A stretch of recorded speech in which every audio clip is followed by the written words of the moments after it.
ایک یہودی نے آقا کو دیکھ لیا تھا، ایک یہودی بچے نے آقا کو دیکھ لیا تھا. اسے کیا ملا؟ ایک یہودی غیر مسلم بچہ ایک مرتبہ اس نے مدینۃ المنورہ میں کونین کے والی صلی اللہ علیہ وسلم کے حسین چہرے کو دیکھ لیا، آقا کے حسن کو دیکھ لیا، چہرہ والضحیٰ کو دیکھ لیا، آقا کی زلفوں کا اسیر ہو گیا، آقا کے پیار کو، آقا کے عشق کو، چہرہ والضحیٰ کو، چہرہ یار کو آئینے دل میں یوں اتار لیا، دل کے آئینے میں یوں اتار لیا کہ آقا کی عشق میں، آقا کی محبت میں ہر وقت روتا رہتا، گریہ زاری کرتا، آقا کو یاد کرتا. ماں باپ کا اکلوتا بیٹا تھا، ایک ہی بیٹا تھا، یہودی تھے ماں باپ اس کے، خود بھی یہودی تھا. ایک مرتبہ آقا کے حسن کو دیکھ لیا، اس کا سودا ہو گیا، بازار مصطفیٰ میں آقا کا دیوانہ ہو گیا، آقا کا عاشق ہو گیا. ماں باپ کو بتایا نہیں، ماں باپ کو اطلاع نہیں دی کہ میں حضور کا عاشق ہو گیا ہوں، حضور سے محبت کرتا ہوں. چپ کے گھر سے چھپ کر کسی بہانے، کبھی بکریاں چرانے کے بہانے مدینۃ المنورہ میں آقا کے حسن کو تلاش کیا کرتا، کبھی مسجد نبوی شریف کے دروازے سے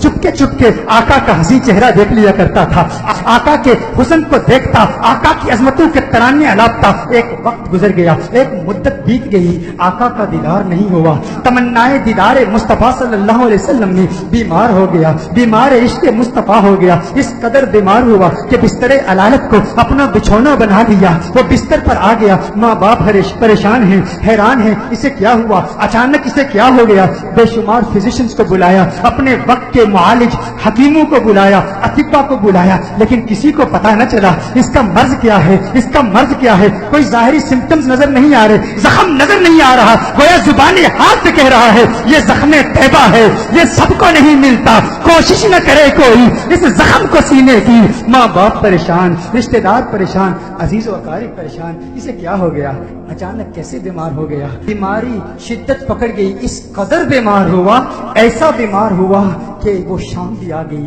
جو اس کی زندگی کی آخری شام تھی. اب آواز اس کی بہت کمزور ہو چکی تھی، بہت پست ہو چکی تھی. چاہتا تھا کسی طرح مدینے والے کا دیدار کر لوں. یہودی ہے، ابھی تک ایمان نہیں لایا، آقا کا دیدار کرنا چاہتا ہے. بڑی مشکل سے آواز بلند کرتا ہے میرے والد محترم، میری ایک تمنا ہے، میری ایک آرزو ہے، میری ایک خواہش ہے، آپ پوری کر دیں گے نا؟ والد نے کہا ہے میرے لختے جگر، ہے میری آنکھوں کے تارے، تو میرے دل کا سہارا ہے، تو اس دنیا سے آج جا رہا ہے. معالج اطباء ڈاکٹرز نے جواب دے دیا ہے تیرے بچنے کا کوئی امکان نہیں ہے. تیری خواہش کیسے پوری نہیں کروں گا؟ کہا میرے والد محترم، مرنے والے کی خواہش تو دشمن بھی پوری کرتے ہیں، آپ ناراض تو نہیں ہوں گے نا؟ کہا ناراض نہیں ہوتا، تو بتا کیا چاہتا ہے؟ کہا اپنا دل آمنہ کے لال کو دے چکا ہوں، میں محمد عربی کا عاشق ہو چکا ہوں، ان کے عشق میں غائب ہو چکا ہوں. میری ایک خواہش، میری ایک تمنا، میری ایک آرزو، ایک مرتبہ چہرہ والضحیٰ کو دیکھنا چاہتا ہوں، ایک مرتبہ آقا کی حسین زلفوں کو دیکھنا چاہتا ہوں. والد ناراض ہو گیا، والد نے غصہ کیا، ارے ظالم تو کیا کہہ رہا ہے، دنیا سے جا رہا ہے، اپنا دین بھول چکا ہے، کیا کہہ رہا ہے؟ کہا ہے والد محترم، آپ نے وعدہ کیا تھا نا، آپ نے کہا تھا میری آخری خواہش پوری کریں گے. والد نے کہا میں نے وعدہ کیا تھا، تو میرا اکلوتا بیٹا ہے، تیری خواہش پوری کروں گا.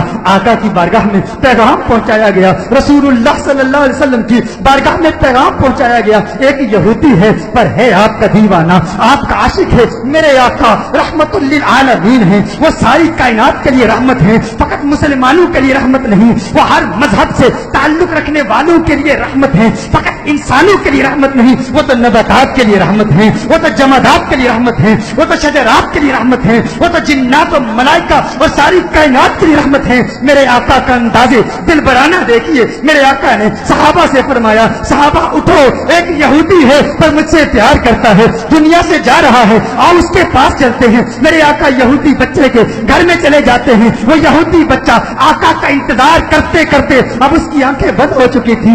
والد اس کے قریب کھڑا تھا. والد نے کہا ہے میرے لختے جگر، ہے میرے بیٹے، آنکھیں کھول، آنکھیں کھول، آنکھیں کھول، دیکھ تیرا پیار آ گیا ہے، دیکھ تیرا محبوب آ گیا ہے. ارے جس کے دیدار میں تو راتوں کو روتا رہتا تھا، آج دیکھ تیرا محبوب آ گیا ہے. اس کی جاتی ہوئی روح گویا اپنے محبوب کا نام سن کے لوٹ آئی، آنکھیں کھولتا ہے، آقا کا چہرہ دیکھتا ہے، آقا سے عرض کرتا ہے، کہتا ہے یا رسول اللہ صلی اللہ علیہ وسلم، آقا آپ کا حسین چہرہ دیکھنے کا خواہش مند تھا، آج دیدار ہو گیا، ایک تمنا، ایک آرزو، یا رسول اللہ میرے پاس کوئی نمازیں نہیں ہے، میرے پاس کوئی روزے نہیں ہے، کوئی عبادت نہیں کی، متقی نہیں ہوں، قرآن کا قاری نہیں ہوں، کچھ بھی نہیں ہے، فقط آپ کا پیار ہے، یا رسول اللہ کیا میری نجات کا امکان بھی ہے؟ کیا میری نجات بھی ہو سکتی ہے؟ یا رسول اللہ کیا مجھے بھی مغفرت کا پروانہ مل سکتا ہے؟ آقا نے ارشاد فرمایا ہاں کلمہ توحید پڑھ، میں تیری نجات کی ضمانت دیتا ہوں۔ وہ آقا کے قدموں میں گر جاتا ہے، آقا کے قدموں میں گر کے کہتا ہے منزل قبر سے لے کر دخول جنت تک آپ کی ضمانت پر کلمہ پڑھتا ہوں۔ کلمہ توحید پڑھتا ہے، جان اللہ کے سپرد کر دیتا ہے۔ والد نے کہا اب اس کی میت مسلمانوں کی امانت ہے، اہل اسلام کی امانت ہے، اب اس کی تجہیز و تکفین کی ذمہ داری آپ کی ہے۔ جب جنازہ تیار کیا جاتا ہے اس عاشق کا، جب جنازہ تیار کیا جاتا ہے اس دیوانے کا، اس عاشق کا جنازہ مدینہ المنورہ کی گلیوں میں گھمایا جاتا ہے، ہر طرف اسی عاشق کا چرچا ہے، ہر طرف اسی عاشق کے تذکرے ہیں۔ مدینہ المنورہ کے مضافات سے لوگ جمع ہوتے ہیں اس عاشق کا دیدار کرنے کے لیے۔ ارے سنا ہے کوئی یہودی تھا، کوئی یہودی تھا، حسن مصطفیٰ نے اسے صحابی بنا دیا ہے، اس نے آقا کا دیدار کیا۔ غور کیجئے گا، نماز نہیں پڑھی، عبادت نہیں کی، روزہ نہیں رکھا، جہاد نہیں کیا، میرے غوث کے مجاہدات کو یاد کر لیجئے، میرے بابا کی محنتوں کو یاد کر لیجئے، خواجہ غریب نواز کی جہد کو یاد کر لیجئے، خواجہ باقی بلّہ کی محنتوں کو یاد کر لیجئے، امام اعظم ابو حنیفہ کی فقاہت کو یاد کیجئے،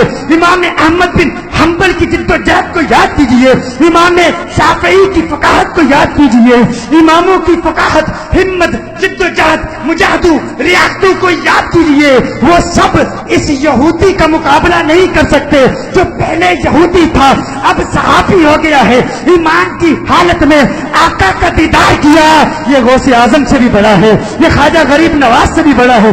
سب دیکھنے کے لیے آئے ہیں، دیدار کریں اس صحابی کا جس نے فقط ایک مرتبہ آقا کو دیکھا اور ایسے بلند بالا اور فو اعلیٰ مقام پر فائز ہو گیا۔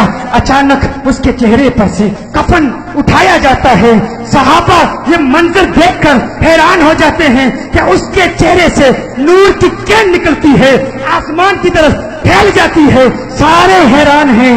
وہ صحابی جو پہلے یہودی تھا آقا کا دیدار کیا، ایمان لایا، اس کی میت مسکرا رہی ہے، اس کے چہرے پر لبوں پر تبسم نظر آ، سب حیران ہیں۔ ایک عجیب و غریب منظر صحابہ نے دیکھا، صحابہ دیکھ رہے ہیں کہ آقا پاؤں کے پنجوں کے بل چل رہے ہیں، پنجوں کے بل چل رہے ہیں، آقا یوں چل رہے ہیں۔ صحابہ عرض کرتے ہیں یا رسول اللہ صلی اللہ علیہ وسلم اس کی کیا حکمت ہے؟ آقا نے ارشاد فرمایا عالم بالا کے فرشتے میرے اس عاشق کو دیکھنے کے لیے اس تعداد میں آئے ہیں، اس کثرت سے آئے ہیں، زمین پر پاؤں رکھنے کی جگہ نہیں ہے، پنجوں کے بل چل رہا ہوں۔ میرے آقا صلی اللہ علیہ وسلم اس عاشق کو جنت البقیع میں لے جاتے ہیں، خود اپنے ہاتھوں سے اسے دفناتے ہیں۔ صحابہ منظر دیکھتے ہیں، حیران ہیں، آقا بہت دیر لگا دیتے ہیں۔ آقا جب اس کی قبر سے باہر آتے ہیں تو آقا کے ماتھے پر پسینہ ہے۔